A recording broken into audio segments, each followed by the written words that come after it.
Have you ever felt? Are you listening? Tentunya yang seneng, yang sering beli itu Bu Jokowi. Nah, sebelum lanjut ke tahap berikutnya, pastikan kalian subscribe ya guys, agar channel mudah berkembang dan dapat memberikan hiburan dan informasi kepada banyak orang. Presiden Joko Widodo menghadiri festival dan pameran burung berkicau tingkat nasional yang digelar di Kebun Raya Bogor 11 Maret 2018. Ribuan peserta yang dihadiri pecinta burung berkicau ini menyambut antusias atas kehadiran orang nomor 1 di Indonesia.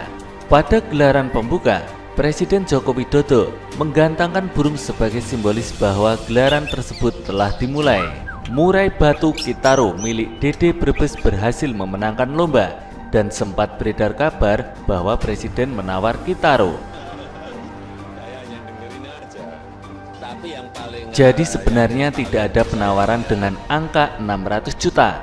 Kalau beli Kitaro sama pemilik sebelumnya benar harga 600 juta, tapi tidak ada penawaran dengan angka 600 juta. Sama sekali tidak ada tercetus bahwa Presiden Jokowi menawar Kitaro. Hanya guyonan Pak Presiden bahwa nanti saya mau beli yang juara, tapi tidak dijual, ujar Dede. Presiden Jokowi menyebut bahwa yang senang burung itu Ibu Iriana dan anak perempuannya Kahiyang. Kalau saya penikmat saja, ujarnya. Hal positif dalam kegiatan pecinta burung berkicau ini sangat berdampak luas ekonominya, mulai dari penangkaran, pedagang jangkrik, kroto, pakan burung, kerajinan hingga transaksi jual beli dapat memberikan kelangsungan ekonomi bagi kicau mania.